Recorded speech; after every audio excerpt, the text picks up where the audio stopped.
Acaba de ser instalada uma comissão de deputados para dar parecer sobre a proposta de rever o Estatuto do Desarmamento, para facilitar a aquisição e o porte de armas. No país, com mais de 150 homicídios por dia, praticados em sua maioria por arma de fogo, a decisão da Câmara faz voltar a discussão. Arma de fogo, ao alcance do cidadão como defesa, serviria para aumentar a segurança ou para aumentar o perigo? Posse de armas de fogo é o tema do programa de hoje. Estão aqui no estúdio os nossos convidados, a doutora Selma Sauerborn, que é professora de Direito do UniCeub, vice-procuradora-geral do Ministério Público do Distrito Federal, e Benê Barbosa, professor e presidente do movimento Viva Brasil. Como é que a senhora encara essa nova tentativa de revogar a lei do desarmamento? Eu encaro com muita preocupação, né, porque no dia a dia, né, trabalhando com os processos penais envolvendo armas de fogo, o que se identifica nesses processos é que se tem sempre uma motivação muito fútil, muito passional.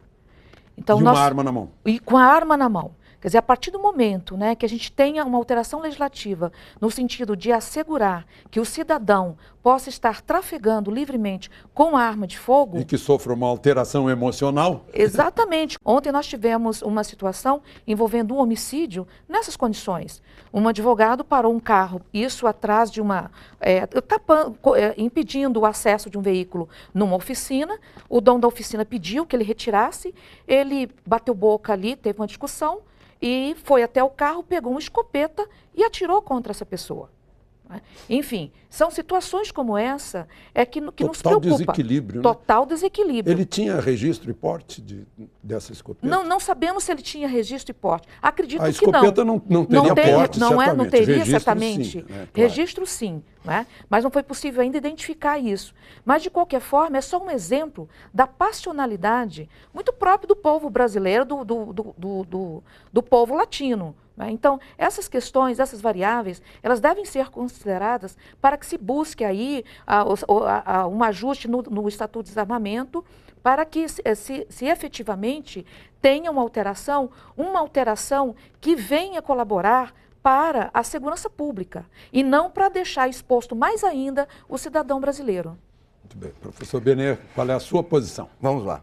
Eu acho que essa é uma discussão que ainda carece, precisa aí de muito mais luz e muito menos calor. Né? Então, a própria forma que tem sido apresentado o PL por boa parte da imprensa, projeto de lei. Né, o projeto de lei 3722, está completamente errada. Né? Então, assim, não é um projeto de lei que visa simplesmente acabar com o Estatuto do Desarmamento, né, e liberar a venda de armas. Você continua... não é revogá-lo, de né? forma nenhuma, é substituir, né, por uma lei que atenda ao quê? Primeiro, a necessidade da sociedade. Segundo, a decisão de um referendo, né, que nós tivemos em 2005, onde a população escolheu, sim, ter o direito de, se quiser, ter uma arma legal para sua defesa. 64%, né? 64%, 59 milhões de votos, e que até hoje não foi respeitado. Por quê? Porque nós temos o chamado Estatuto do Desarmamento, que, como o nome já indica, né, foi feito, né, para se desarmar o cidadão. O problema é o quê? Esse caso, por exemplo, do advogado. É óbvio que esse advogado não tinha uma espingarda dentro do carro com devido registro e com porte de arma. Porque a arma nem poderia. Nem poderia. Então ele não poderia estar armado, para começar. Porte. E aí a gente chega exatamente nessa questão. Nós tivemos 90% das lojas de armas no Brasil fechadas nos últimos 10 anos. Enquanto isso, um aumento exponencial da violência, da criminalidade, principalmente da criminalidade violenta, né? Nos homicídios, roubos, estupros, né? Todos com utilização de armas de fogo. Por quê? Porque o criminoso não precisa do mercado legal para se abastecer com o que há de mais moderno hoje em armamento. Né? E aí você tem, por um lado, o cidadão que não consegue comprar uma arma de fogo para sua defesa, mesmo tendo esse direito, né? E por outro lado, uma criminalidade que se sente muito mais segura em atacar qualquer um, em atacar qualquer propriedade, em invadir sítios, invadir fazendas, sabendo que dificilmente ali tem alguém com uma arma de fogo disposto a reagir, disposto a se defender. A gente lembra aquela senhora idosa de Caxias do Sul que reagiu com um bandido, pegou um revólver velho lá e deu tiro no bandido. Há o argumento de que o revólver igualou a força da senhora com a do atacante, seria o bandido. Qual a sua posição a respeito? Mesmo, né, nós não podemos estar buscando se posicionar acerca de tamanha alteração legislativa a partir de um único caso. Eu acho que ali foi muito mais sorte e falta de habilidade do agressor do que qualquer outra coisa. Não é? E ainda sobre essa questão aí das alterações que propõe esse projeto de lei, se tem algumas coisas que eu considero assim extremamente absurdas. Como, por exemplo, assegurar que uma criança e um adolescente possa estar participando de aquelas disputas, atividade esportiva de tiro. Né?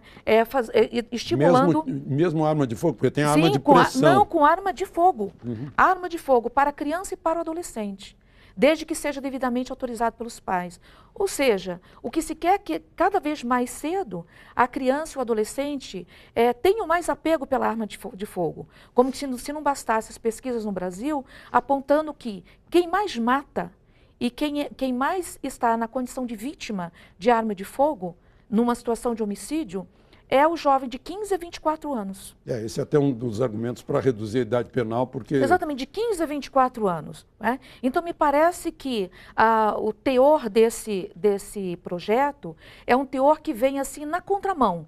Quer dizer, nós temos uma política de segurança pública, uma política de não violência, uma cultura pela paz, o fomento de políticas públicas... E que cá para nós não está dando resultados, porque só para a gente mostrar aqui, os números de homicídios praticados por arma de fogo, os números são crescentes aqui no país, que mostram que as políticas públicas não estão conseguindo segurar essa violência que infelizmente, está matando o nosso povo. Se elas saíssem do papel e efetivamente fossem implementadas, né, acho que nós temos vários projetos engavetados, guardados, e que não são prioridade no nosso país.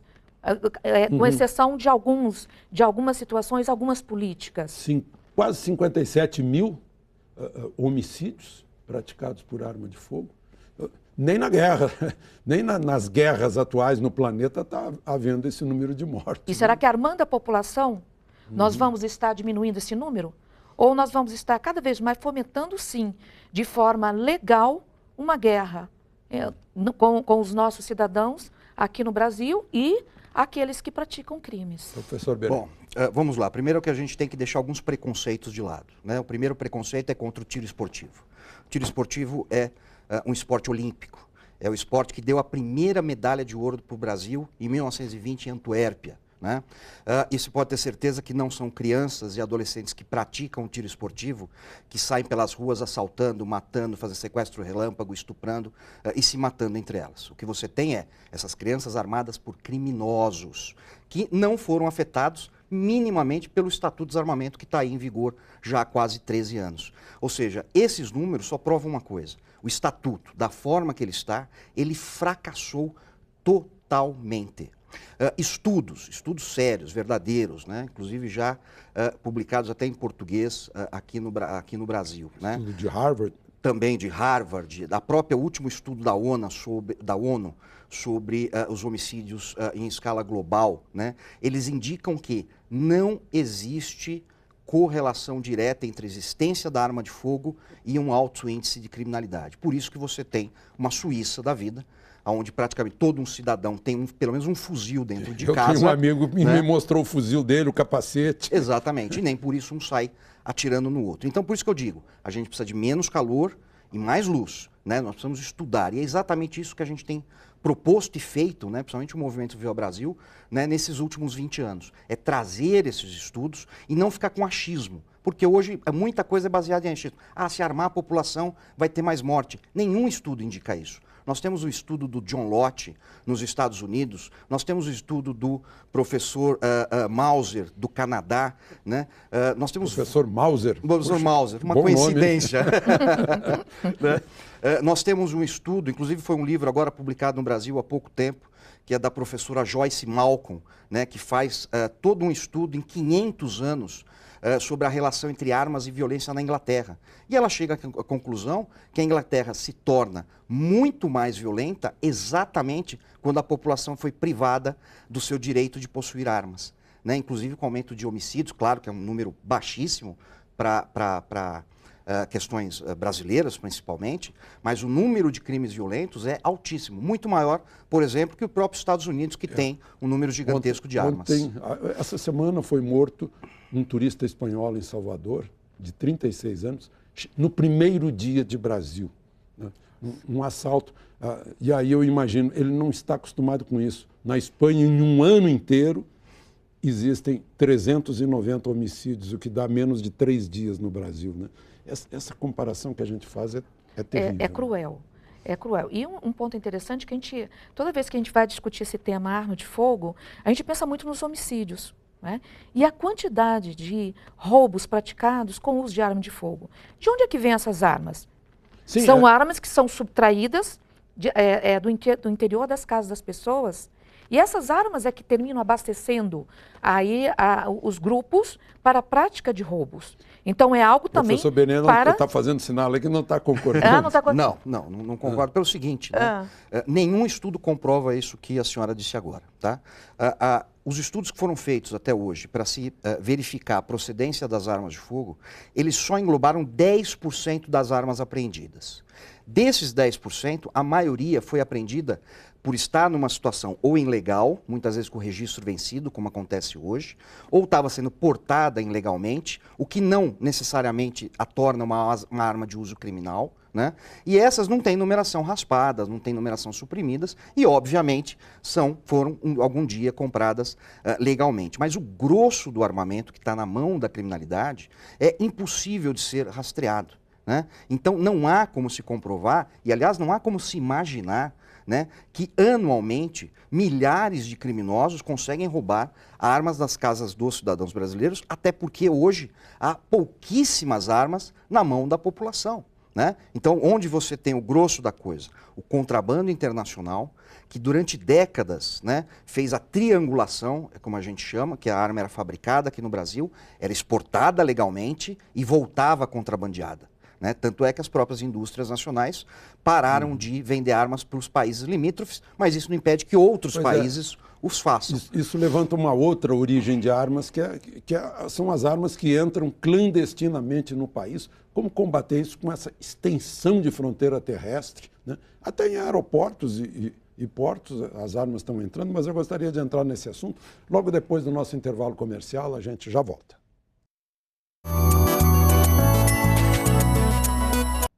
Voltamos a discutir desarmamento, já que querem revisar o plano brasileiro com um projeto de lei.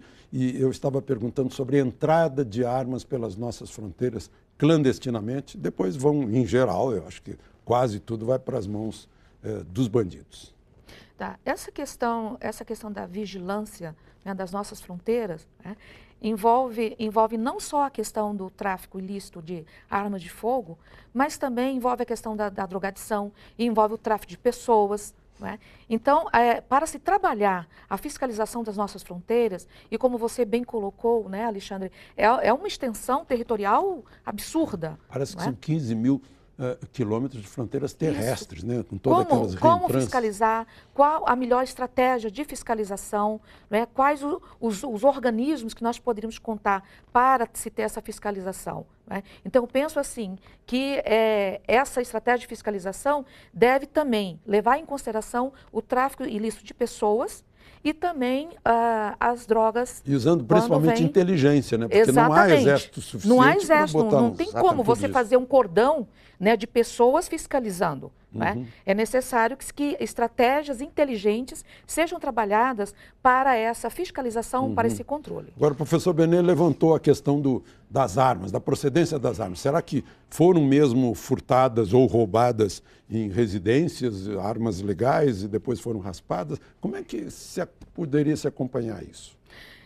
Essa questão é difícil de se ter um posicionamento e fazer esse tipo de afirmação de que boa parte das armas elas não vêm de uma situação de furto ou de roubo, etc., porque nós não sabemos, né, em qual momento esse dado foi colhido. Tá? Se foi colhido a partir do inquérito, se foi colhido com o encerramento da instrução, porque somente com o encerramento da instrução é que vai ser possível a devolução dessa arma de fogo e identificar se ela foi objeto de furto, roubo, etc. Então, as pesquisas, eu acredito, como o professor bem colocou, elas são importantes, tá? Mas nós temos que olhar para a pesquisa com certo cuidado e identificar ou observar qual foi o procedimento metodológico, especialmente quanto ao momento se colheu aquele dado. Agora, a gente faz muito comparação com os Estados Unidos, que tem 300 milhões de habitantes, quase todo mundo tem arma e tem 15 mil homicídios apenas. 12 mil agora. Agora, mas a cabeça do americano é diferente da nossa cabeça. A defesa tem algo lá do nascimento dos Estados Unidos. Vamos lá. O direito de defesa. Perfeito. Né? Ele tem isso culturalmente. Né? Ele foi acostumado com a ideia de que a arma é muito mais do que defesa, é liberdade. Né? Ele foi acostumado assim. Até para evitar um governo tirânico. Exatamente. E por isso que ele não abre mão disso, por isso que o governo Obama não consegue aprovar nenhum tipo de restrição às armas de fogo. A questão cultural, cultura, quando se diz, o brasileiro não tem cultura para ter uma arma de fogo, isso eu discordo. Esse advogado que pegou né? a escopeta para lá dar um tiro por causa do estacionamento. Isso é banditismo, né? Não é questão cultural. Né? Se você for no centro-oeste americano, nos estados mais do sul, você vai ver aquela família pobre, né? Muitas vezes com quase semi-analfabetos, que ganham pouco, que tem um monte de filho, né? São os chamados rednecks, né? Um apelido pejorativo até, mas que todos eles têm uma pistola na cintura e um fuzil em casa. Nem por isso ele sai dando tiro nos outros. Quando você vai para o sertão brasileiro... o Charlton né? Heston fazia campanhas abertamente. Exatamente. Né? Quando você vai para o sertão brasileiro, quando você vai para o interior brasileiro, o número de armas de fogo é muito maior ainda do que no ambiente urbano. E não há homicídios, né? Ou a taxa de homicídios é sempre muito menor.